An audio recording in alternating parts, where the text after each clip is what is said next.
Ito ang Biyahe by DJ Lala Banderas. DJ Lala Banderas. Love back with me, DJ Lala, para sa ating programang Sakto, Klaro, Diretso. Unang stop ng ating hashtag Biyaheng Pabigat. Unahin na natin pasaringan ang mga katrabaho mong ang daming kuda, reklamo ng reklamo, o ang daming suggestion sa kung paano ang tamang pamamalakad ng kumpanya, pero sariling trabaho nila di nila magawa ng tama. Naku love, madaming ganyan. Mga kung mag-demand ng mataas na sweldo at magreklamo sa work output ng iba, akala mo naman talaga may naiaambag sila bukod sa chismisan sa pantry tuwing break time. Love, ganito no? Kung sa tingin mo you can do things better than those who are in the position, then show it. Up your performance, maximize the potential and opportunities present sa current mong position hanggang maging undeniable ang contribution mo kapag nagko-consider na sila ng next one to take on the position. Tandaan mo, you can never be a good leader if you don't know how to follow. If you want to lead the team, you have to be part of the team. Huwag kang bida-bida, huwag kang masyadong nega, yan. Kasi kung incompetent ang pinuno sa paningin mo, the doors of your company are wide open to accept someone who will work with them or as a team and contribute to its progress. You can always leave.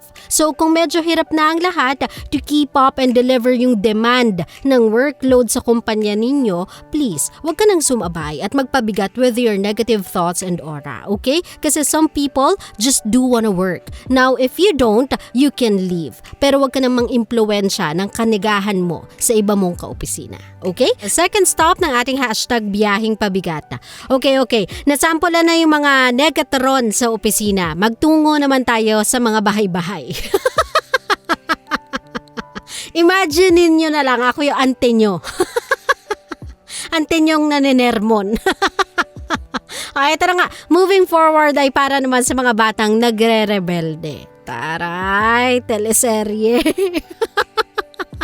Gets ko kasi yung part na hindi natin alam ang kada problema ng household. But correct me if I'm wrong, but I know I'm right. Never naging solution sa problema ng bahay ang pagre-rebelde. Yung hirap na nga kayo sa buhay, madami nang ang problema, may gana ka pang gumawa ng kabulastugan para pasakitan yung mga magulang ninyo. Yes! Bida ka po. Bida ka ba sa Korean novela? Love, don't be a brat, o diba? And parents, stop raising a brat. Let the kids of today know na kapag nasa hustong pag-iisip na sila, it's time for them to learn the reality of life so they can grow responsibly. Make them realize na ang pera ay hindi tumutubo sa puno, kaya if they want to buy something, they have to do something good to earn it.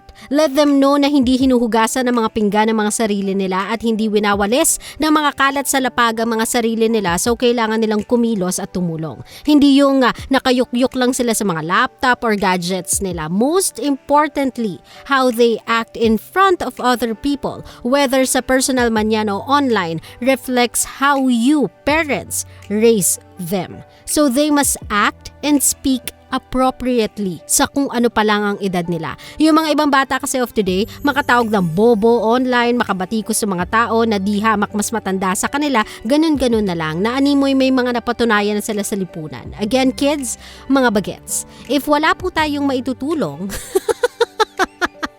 wag muna po kayo mag-comment sa Facebook. Mag-focus na lang muna kayo sa pag-aaral at huwag magpabigat sa mga magulang. Okay? Okay. Last stop ng ating hashtag Biyaheng Pabigat, ang huling nominee sa ating listahan ng mga pabigat ngayong gabi.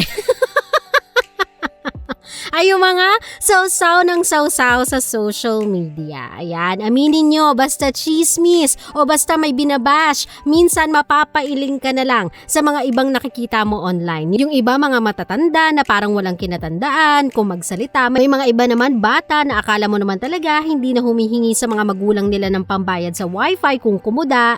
Love, I understand and I respect the opinion of others. And the fact na once it is posted online, para mo na ding inopen sa publiko ang sarili mo for public ridicule or criticism. Pero sana naman, let's be smart about our commentaries. Linya nga ni Nadine Lustre sa kanyang panayam lately. Di na ba uso ang fact checking ngayon. O diba? I couldn't agree more eh. Yung iba kasi mema na lang, yung iba makasawsaw na lang. Sa lahat na lang ng issue may say. Sa lahat na lang ng ganap may yaw-yaw. Pero pag tinanong mo ng solusyon, nga.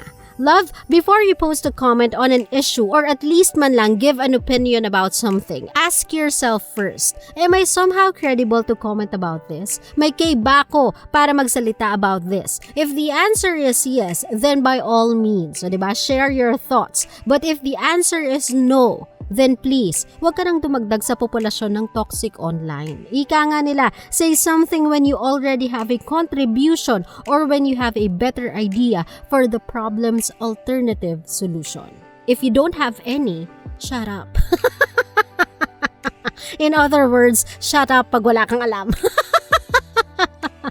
Ay nako, sa mga kabisyo natin, ituloy-tuloy na lang natin ang usapang ito sa aking Facebook fanpage, DJ Lala Banderas. Kasama niyo pa rin po, DJ Lala, at ikaw ay nakantabay pa rin sa aking programang biyahe. Ang programang sakto, klaro, diretso. Dito lang yan sa 90.7 Love Radio. GV lang, walang hate, puro love lang. Always your number one SM radio station.